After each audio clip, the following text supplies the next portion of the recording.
about salt. A lot of people have high blood pressure, so stay away from salt. But we need it. Well, salt is an essential nutrient. Sodium and chloride. You cannot have nerve impulses without sodium chloride. They're an integral part of the biochemical system of nerve transmission. You cannot move water around in your body or retain it in the right compartments, inside your blood vessels, inside your tissues, inside the cells. You can't keep things in the right compartment without sodium chloride. The chief cells in your stomach cannot make stomach acid without salt. Okay? Salt is the raw material. Sodium chloride is the raw material to make hydrochloric acid in your stomach. Now, two things have happened because of this terrible criminal advice that doctors have given. It's criminal. Anybody else do this to the American people, they'd be put in jail for life. Some of them would be executed because of the number of people who are killed over this, right? Salt is required to make stomach acid. You don't have enough stomach acid, you get reflux, incorrectly called acid reflux. It's reflux. Reflux is caused by insufficient amounts of stomach acid, not too much stomach acid. So doctors have even named it the wrong thing, right? And basically, you get reflux when you don't have enough stomach acid to keep your stomach environment sterile. So yeast begin to grow in there, so you eat carbohydrates and sugar. They ferment that, produce gas. Heartburn, pressure, reflux. Because you have all these things growing in your stomach. Okay, when you get a pH too high, you get a pH above 4, all these things begin to grow.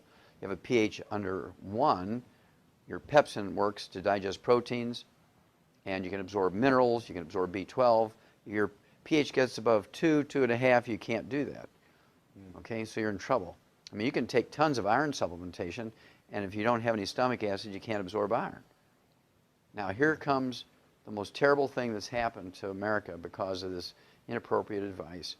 Well, there's two things. One, you go back to 1995, 750 people died during a triple-digit heat wave in Chicago. It was a 2-week heat wave, 1995, I believe it was. 750 people died here in Chicago, and thousands of people fell out with heat stroke. The first thing they give them intravenously on the way to the hospital when they get heat stroke is saline solution, which is salt water, yeah. And it's absolutely criminal that these 750 people who died were all ones who were on a salt-restricted diet. They're all seniors who were on a salt-restricted diet. They died of heat stroke because these doctors didn't have the courtesy to call these people up, and good manners just to call up and say, look, whether you believe in the salt-restricted diet or not, right now you need to put a couple of tablespoons of salt in a gallon of water, be sipping on that until the heat wave goes away. But they didn't do that.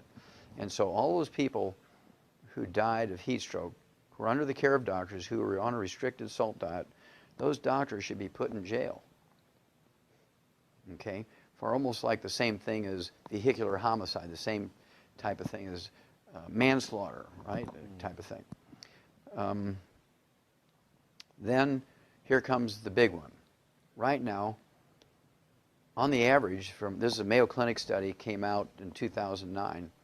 They said that as many as 30%, 30 people out of 100 in America now have celiac disease and have trouble absorbing nutrients. And as a result, there's people with 25 legitimately diagnosed diseases, which are all nutritional deficiency diseases.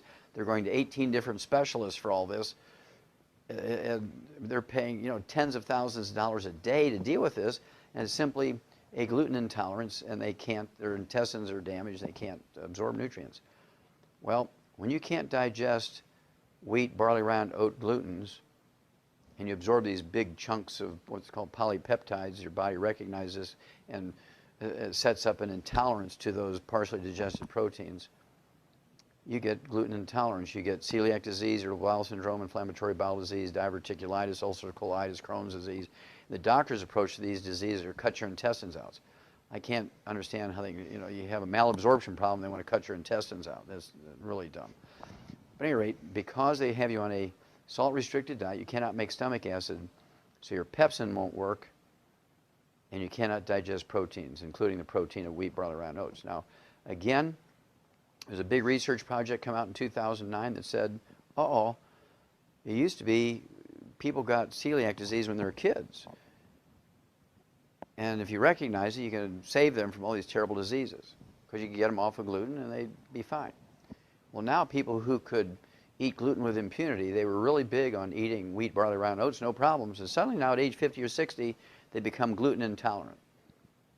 Well, that's because over the years on a salt-restricted diet, they couldn't digest wheat, barley, rye, and oat glutens down to their simplest amino acids.